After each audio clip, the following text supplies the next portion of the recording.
はい、今は令和6年の11月29日のだいたい朝5時の30分ですね。なんか向こうから洗濯機の音がすると。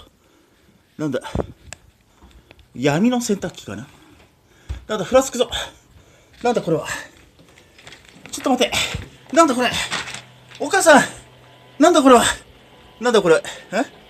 35ってなってるぞ。なんだこれは。勝手に洗濯機が回っているか。どういうことだ。ショート